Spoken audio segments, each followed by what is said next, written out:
This is Brad A. Milford with the Unlimited Business Wisdom Podcast, where, yes, business owners share their wisdom. It's short and to the point to respect people's time. And because we know transforming possibility happens really fast and it leads to lasting results. So, look, enough of that. You've been listening and watching. You already know that. So let's get to it. We have a special guest today, Robert. In a few sentences, would you be willing to share who you are and what you do? Sure. My name is Robert Towle. I'm a business consultant. Came out of an environment of doing more corporate finance and corporate information technology work. Became a consultant about 9 years ago and have gotten the opportunity to work with small businesses, entrepreneurs around the world, locally, but also big corporations in far reaches. I was known for going wherever I was needed to go. So I ended up in places like Sri Lanka or Colombia or Poland to help set things up in all sorts of areas of the world.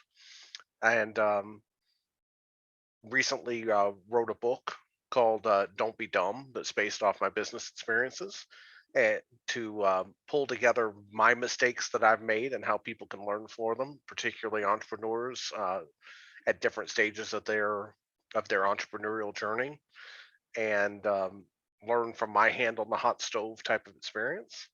So, grateful to be on the call here, Brad. Love that. And it's interesting. And I find this fascinating, Robert.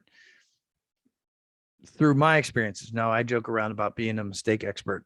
through my experiences throughout life, I've said oftentimes, like, it's more powerful connecting with someone who's made mistakes and then talking about those mistakes than just general information that we can get pretty much anywhere nowadays, all over the internet. So I find it interesting that you've captured those in a really powerful book, in order to be able to serve people. Yeah, it was an interesting experience, Brad. It really was, and I was able to interweave some family history tales too, of mistakes that others in my family have made and learned from. And it's even one of my favorite interview questions is asking people about the biggest mistake, because that tells you a lot about somebody.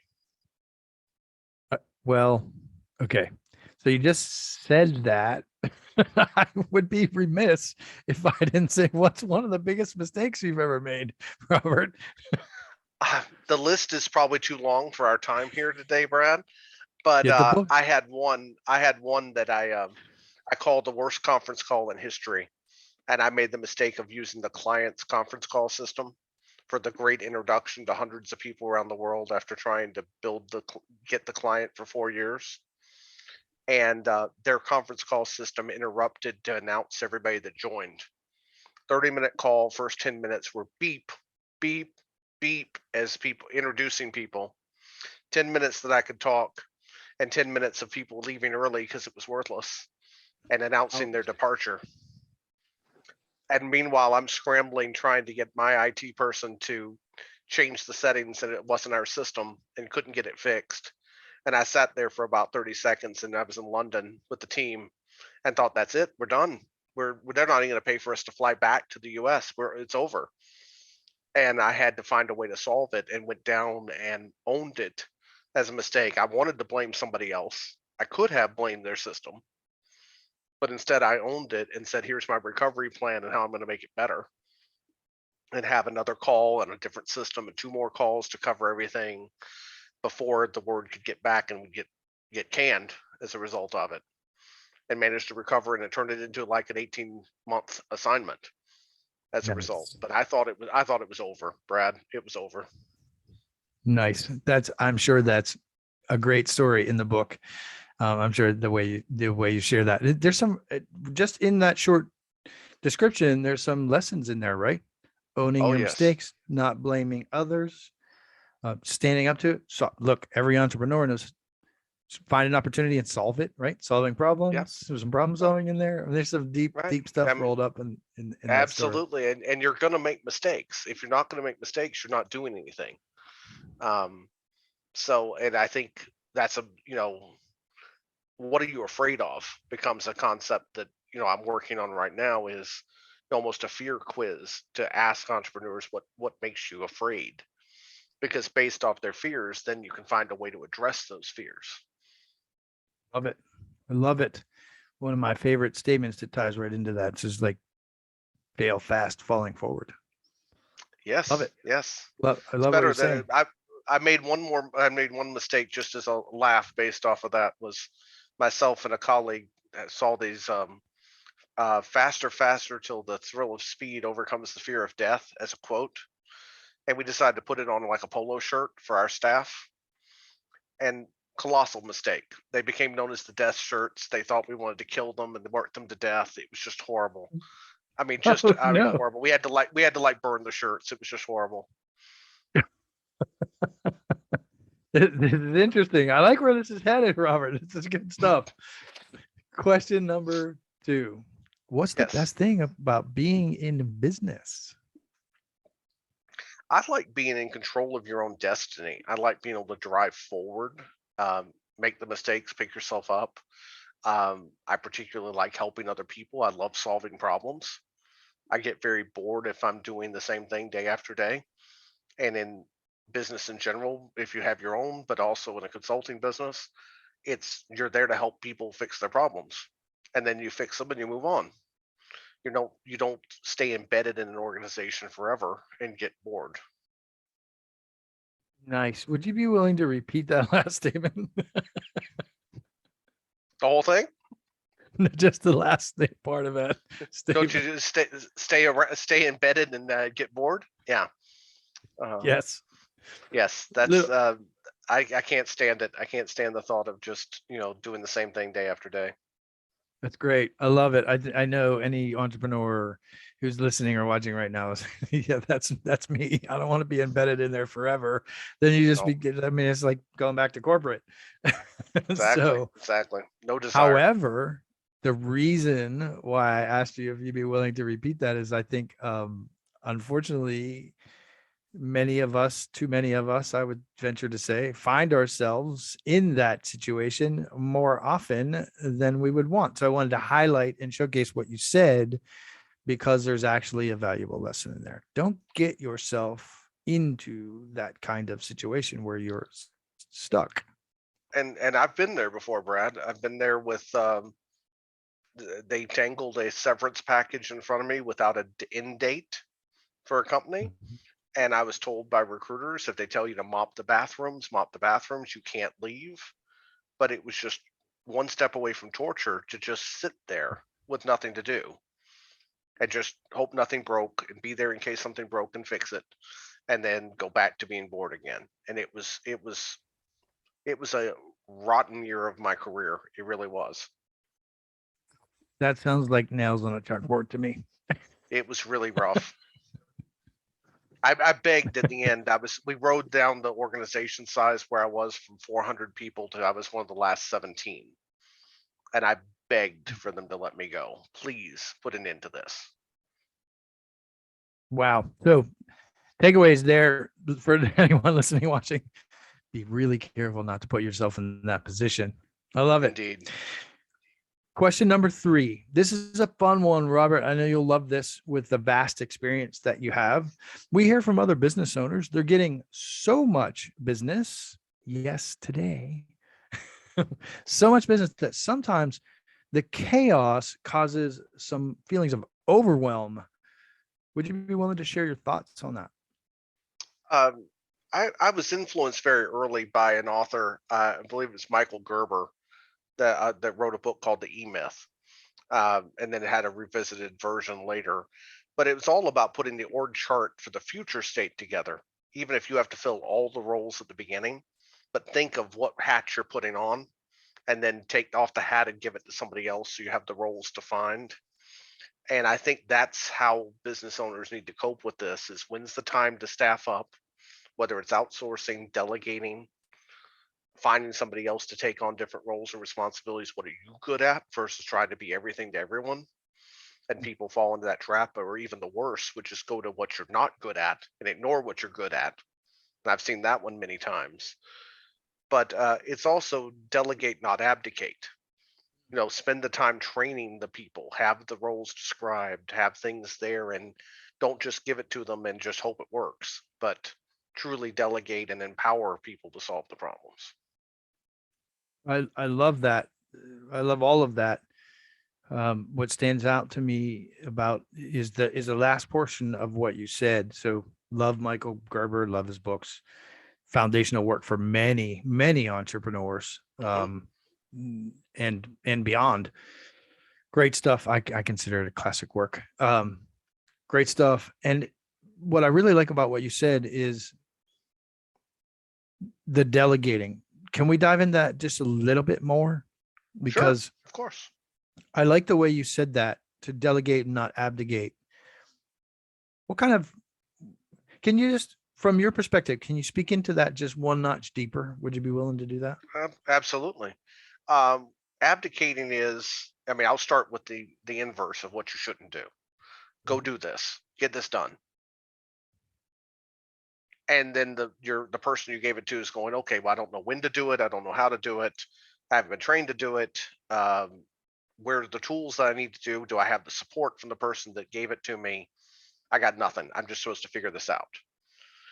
Effective delegation is, when do you need it by? Has the person been trained? Are they clear on when to come to you when they have a problem, that you're there to remove obstacles and roadblocks and help them and support them? And people get the two confused way more than they should, Brad. It's just, they're completely different from each other, polar opposites, but people get confused all the time. I had a boss that always said ASAP to everything. And every time I would have to stop him and say, I have no idea what that means. Is that me dropping everything right this second because it could do it now, but there's 10 other things that won't get done? You've got to give me a time and a date to do the task, or else I can't do anything for you. Thank you so much for speaking into that, because I imagine you see this all the time too. That's why you're speaking into it. But I too see it all the time. Lack of expectations, no examples, nothing given, no dates, no timeline, just like you said. And then when the person comes back and produces the deliverable based on what they thought was what was needed, then they get cut down. They start to, lose motivation because of that. And that's not that creates toxic environments, doesn't it, Robert? It And it's absolutely really a does. powerful topic. Well, and if you can get ahead of it a touch, Brad, which is challenging when the chaos erupts in a business, and train people in advance and spend time, then it becomes that much more effective.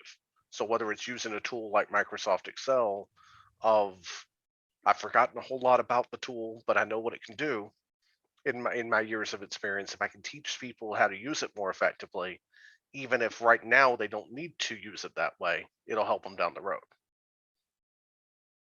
Love it. Thank you so much. That's a powerful topic. So I wanted to go one notch deeper, because I know that somebody's listening and saying, yes, that's me. I've been there. And so what can I do instead? So thank you very much. I appreciate that. Question number 4, Robert. What other successful business owners like yourself, of course, should be on the Unlimited Wisdom podcast? I can think of a couple offhand, Brad. One is a gentleman named Pierre Redmond, who's ex-military, that founded a consulting firm that's focused on the U.S. government primarily, but open to other engagements. But as a veteran, he has unique experience, has built up a successful practice, and I've known him now for a couple years and has built a good team. I think he'd be an interesting one to have on your show here. And another one is his name is Sean Long, and he has a firm called VI Logics that's an IT outsourcing firm, and brings all sorts of high-end technology to solve business problems, and is actively engaged in clients all over, particularly Eastern U.S. But he has a good perspective, a lot of good experience that he brings to the table. I love that. Thank you very much. Would love to have both of them on. Yes, go military. And also, honestly, Robert, I don't think I've had anybody on with regard to IT, so that would be fantastic. Thank you so much. No worries. Let's get to some wisdom. What do you think? Sold. If we can find a little bit, sure. I love that humility. That's nice. You have lots of wisdom.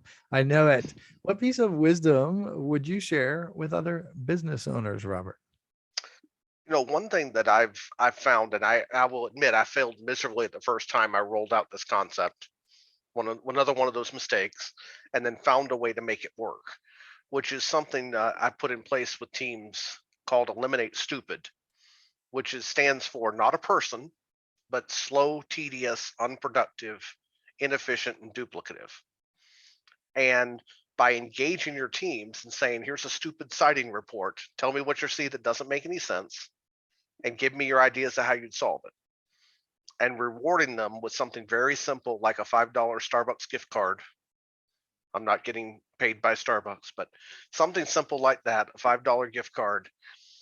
I've ended up getting like 100 ideas at once from team members that you then can put on the wall, and you can put the red X through them when you eliminate them, and you build the efficiency in your organization. And they're things that your team members see, but they never bring up to you. And by engaging them, you get the wisdom. That's where the wisdom comes from. You get the wisdom of your collective team there.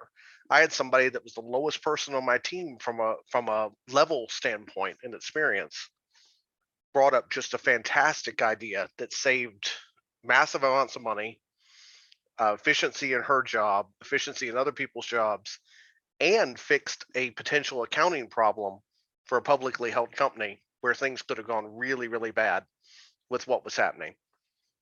And she'd been sitting there doing the same thing for years and never said a word. As soon as I asked about the report, she filled out the stupid sighting report. We were able to knock it out in almost no time flat. Love that. You're capturing a really powerful topic. The leadership is one perspective. And frankly, I love that perspective. It's great if you're in a leadership position. But I've also been down at the bottom, right? Or bottom or top, or wherever, however you want to position it. It's different for different companies. And you've already spoken to the org chart a little bit. So I've been on the opposite of that side and have had many ideas. And some people have an interest in listening and some people don't. But what I hear you saying is you have a framework for it, which is absolutely great. So look, I'm old school. I'm not afraid to admit it. I remember the suggestion bosses that we used to have. You put a little suggestion in there and then you go in there, and frankly, 9 times out of 10, it never went anywhere. And so then people have thought like, well, why did he even do that? But what you're capturing here is people do have ideas. They have the knowledge. They have, you said it, they have the wisdom. And how are we capturing that wisdom? Then how are we implementing it? Well, when we held ourselves accountable by putting them up on the wall, there was no way you could ignore it, as opposed to a suggestion box. And then celebrating those wins, Brad, really celebrating those in employee meetings and things like that. So there was no missing it, that we were paying attention. I love that. And would you be willing to say it again? I know what the word is, but would you be able to go through that one more time? Because for somebody listening, or if they're driving in their car or whatnot, that might have been pretty fast for them to capture. It was fast for me. I was pretty zippy. STUPID stands for slow, tedious, unproductive. Those are the two, U and P, inefficient, and duplicative. Nice. And it is not a person. I had human resources get concerned that we were going to start naming people, and I had to make it very clear it is not a person. Understood. I think the tribe here listening and watching, they understand that. But it's good that you say that. That's good practice in today's world. Exactly. You can get yourself in trouble. Indeed. It's good. It's important to frame that up. So thank you very much. And so what you illustrated, so I have this picture in my mind where you have these ideas now and you put them on the board. You put them in a place, in a central location where you can then now cross them off. This one, with a big, like a big red circle and then a line through it when it's done. That's great. That's great. I love that idea. When I first read your information, I was like, stupid. What? So the Yeah, good that thing, that gets it, it gets your it captures attention. attention. It does. Yeah, it It captures does. attention. So there's It some good does. marketing in there. Got to give you credit for that.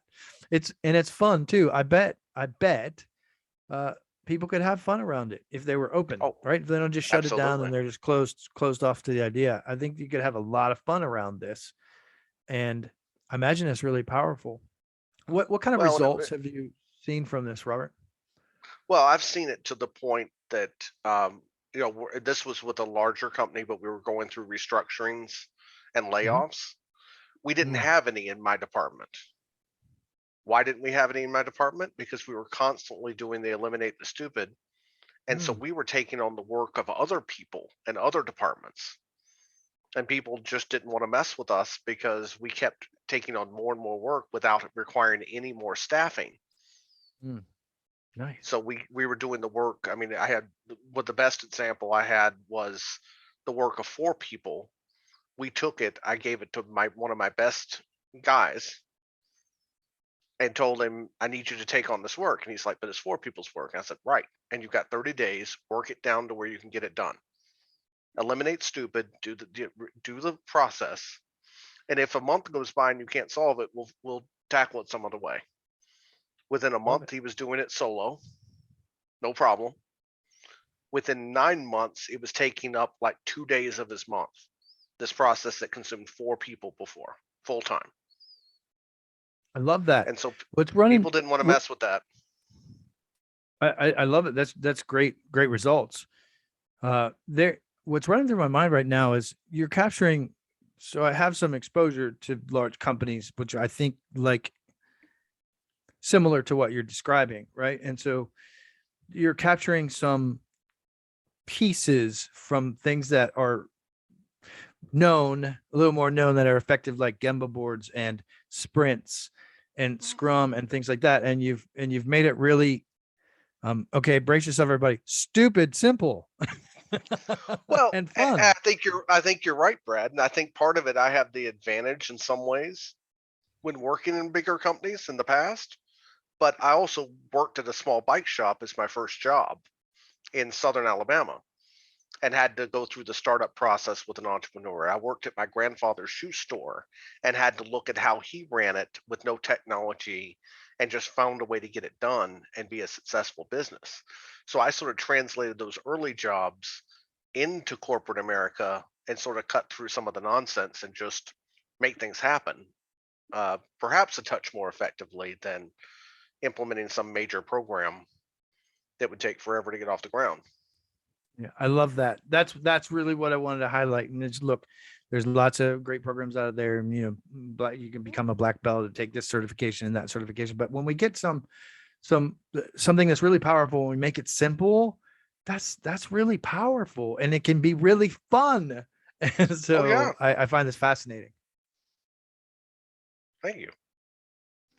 It's great. Let's switch gears for a moment, because I believe, I imagine you do too, having been in business for a while now, that we work to live, not live to work. And so I ask this question on every podcast because I don't know about you, but I talk business all the time. And I do love it. But it's nice to talk about something other than business. And many of us entrepreneurs and even not entrepreneurs that who listen, we like to take vacations and enjoy ourselves. So what's the most fun vacation you've ever had, Robert? You've traveled a lot. I've traveled a lot. I've seen some interesting things. But I actually landed on the most recent, Brad, and we're going through a lot of things with projects and things going on. But my wife and I were able to carve away a long weekend and went down to Blowing Rock, North Carolina, which I'd last visited when I was a child, and she'd never been.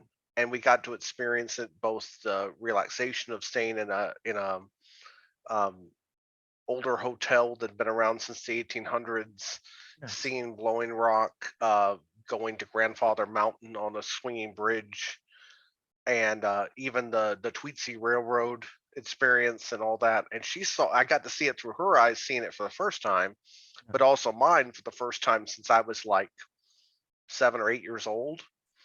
and just get a good experience, eat some good food.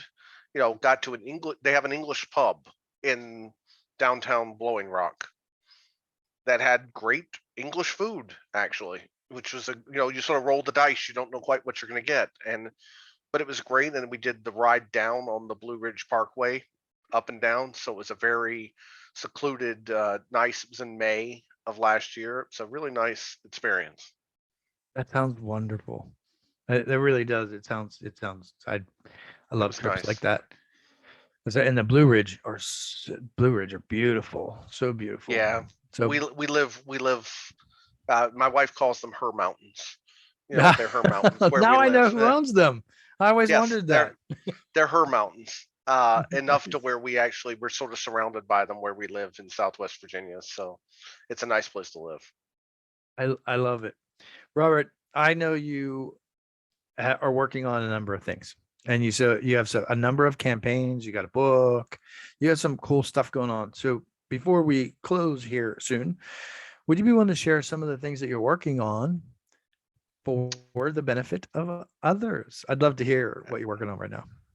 Absolutely. Well, I've got the book out, which is Don't Be Dumb, and would love to engage with people on that, help people with their businesses, and do that. And I even have a website that's don'tbedumb.expert. I was able to procure that if anybody's interested in going out there and looking at a little bit more about the testimonials and what it brings to the table. But also working right now, it turned from one book into 8 books somehow in the outlines. So I'm not sure. I've got to take them one at a time. That's the only way it works. But working one of just how to start up a business and how to get it to break even in half the time and be effective using different tools from sales, finance, operations tools, how to cut that break even time in half, make yourself get there faster, and how to take it to the next level and sustain itself without the owner having to be there every minute, 24 hours a day. So well down the road on that one. I don't know that I'll finish it today, but in the coming months working on that one. And it's all basically about how do you achieve the dream. People wake up to the dream of being an entrepreneur. Well, okay, now you had the dream. What do you do about it? How do you make it a reality? Love that. That is a powerful topic. Both of them. I want to encourage you. There'll be a link below for anybody that's interested in that and wants to just quick, easy link. There'll be a link down below for the book. Love it. And then to get in touch with you as well. That's great. Powerful topic, because look, there's a lot of entrepreneurs that go work, people want to break the golden handcuffs, and then they go from the 9 to 5 to the 24/7. And being able to really zero in there and still have a lifestyle friendly business is a powerful topic, Robert. Well, it is. And the other part is, do they really want it? Which is part, you don't want to discourage people, but I've dealt with people that didn't really want it, but got laid off and then woke up and said it's too early to retire, but they really didn't want it. They should also look at it and go, do I really want this before? And they see the path forward and can evaluate for themselves, because it's very painful if you don't want it to go through the experience. Isn't that the truth? I doubled down on your statement right there. I hear you.